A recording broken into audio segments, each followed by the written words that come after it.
नमस्कार. श्री स्वामी समर्थ. मी सविता मिटकरी, सविता ब्लॉग साहित्य कला लेखनमध्ये. आज मी काही कोणते लेख वगैरे सांगणार नाही, पण मी उद्यापासून आपल्या मैत्रिणींना नवीन पद्धतीने आणि नवीन जोमाने टेलरिंग क्लासची माहिती देण्याचा प्रयत्न करणार आहे.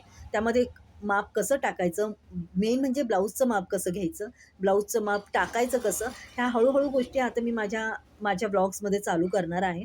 जर ज्यांना कुणाला आवड असेल, ज्या मैत्रिणींना आवड असेल, अगर ज्या कुणी इच्छुक असतील, तर त्यांनी लक्ष देऊन क्लास अटेंड करत जात जा. म्हणजे मी लाईव्ह घेणार नाहीये, मी व्हिडिओ टाकत जात जाईन. आणि जर ब्लाऊजची उंची मेन उंची, कंबर, छाती त्याच्यामध्ये किती प्लस करायचे, किती मायनस करायचे, ह्या सगळ्या गोष्टी उद्यापासून मी सांगायचा प्रयत्न करीन.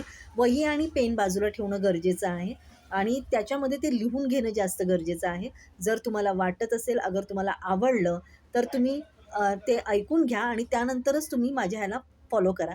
असं काहीही इश्यू नाहीये. पण मी माझा प्रयत्न करणार आहे चांगल्या पद्धतीने तुम्हाला टेलरिंग कोणत्या पद्धतीने साध्या आणि सोप्या पद्धतीने सांगायचा प्रयत्न करीन. का तर प्रत्येक मैत्रिणींना घरातली कामं सांभाळूनच सगळ्या गोष्टीला डोकं लावायचं म्हटल्यावर खूप विचार करून करावं लागतं. मी एवढी मोठी टेलर नाही, माझ्यापेक्षा मोठे टेलर आहेत. पण मग माझी इच्छा आहे, की तुम्ही थोडंफार ज्ञान माझ्याकडून जे मिळतं ते घ्यावं आणि जर आवडलं ना, तर नक्की ते ग्रहण करावं. म्हणजे ज्ञान घेत जावं असं मला वाटतं. जर बघा उद्यापासून मी पहिला व्हिडिओ टाकणार आहे. सकाळी 11-12 वाजता टाकीन. पहिल्यांदा ब्लाऊजचं माप कसं काढायचं आणि त्यामध्ये किती प्लस किती मायनस करायचे हे मी सांगणार आहे. तर उद्याच्याला वही आणि पेन सोबत घेऊन बसा आणि मग तेव्हा मी कल्पना देईनच तुम्हाला आणि त्यानुसार तुम्हाला अजून जास्त टिप्स हळू माझ्या वेळेनुसार मी तुम्हाला देत जात जाईन. चला तर तोपर्यंत नमस्कार. श्री स्वामी समर्थ. धन्यवाद.